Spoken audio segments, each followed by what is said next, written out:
The Black Civil Rights Movement made way for other so-called minority group to have a voice. The LGBTQ, disabled, and white women. But what's interesting, when these minority groups end up in power, they then go back to being white.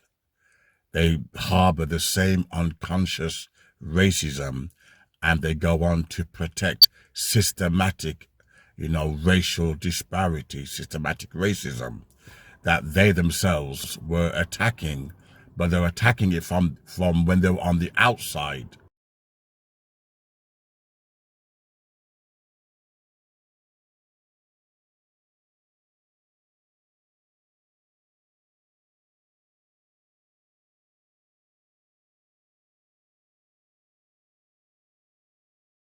Trying to work their way in. And then suddenly, when they become part of the white establishment, they want to hire those that look like them.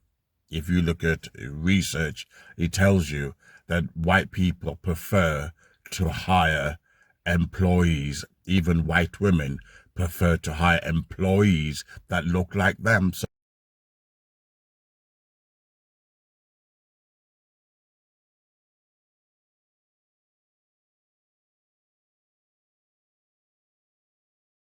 Although they're going on about the evil white man and taking down the white patriarchy, when it comes down to it, that same white woman, that same white liberal, then move on to hiring that same white man that she's been condemning because she has an affinity with those that look like her. It's natural to biology. You feel comfortable with your own race. Secondly, what's interesting is that since Donald Trump got rid of the diversity program, etc., it means that black people are more vulnerable than ever. I remember, whether it's a hospital, whatever, corporate buildings, there's always white women at the top, CEO, executives. And I'm thinking, well, where's this white woman being oppressed?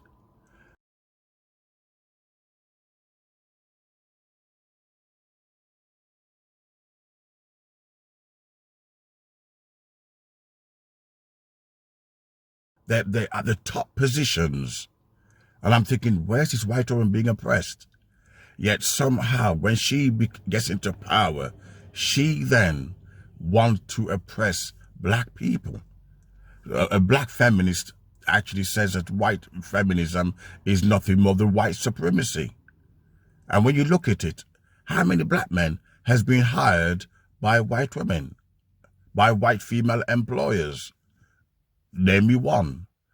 Secondly, I believe, my contention is that they don't hire when it comes to black men, for the simple reason, if they are working in an environment with white males, is this sexual anxiety, or if I hire a black man, somehow it's going to devalue, her company, devalue her as a person because they think she hired him because she has a thing for black guys. Okay, so there's all these kind of conundrums that also are involved.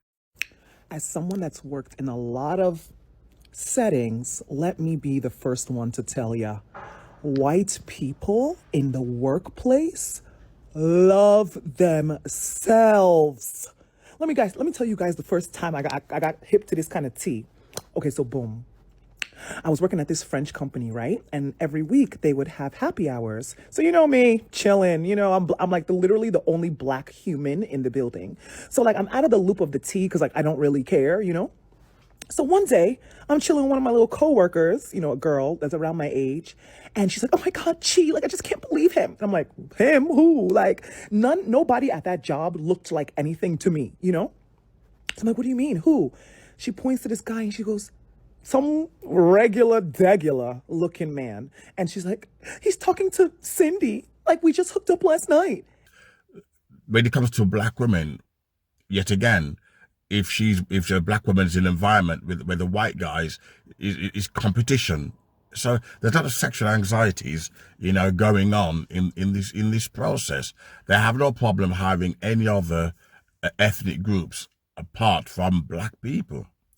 And it says, according to survey, unconscious biases are involved. So the same white woman that's been complaining about sexism and about, people sexualizing her are the same one who did the same thing to black people.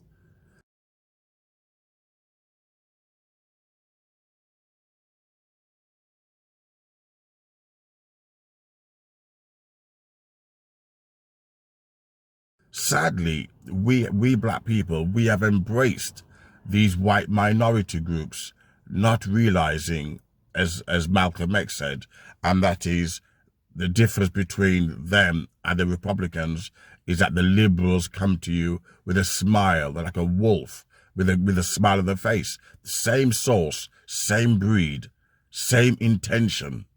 The other one come with a smile. But the outcome is, and the result is still the same. White supremacy. Once she gets into power, she's looking after her father. She's looking after her son, her brother. She's looking after her own race. And now this diversity action is gone. It means more and more black people are going to be unemployed. She's got where she wants to be, as a result of the black civil rights. The black civil rights started all these white minorities, white women, white disabled, white LGBTQ. And these people are doing very well, thank you, out of black pain. But now they've gone back on the boat of white supremacy, rowing into success, rowing off into the sunset. We've conned black people, we conned you. It was all about white supremacy all along.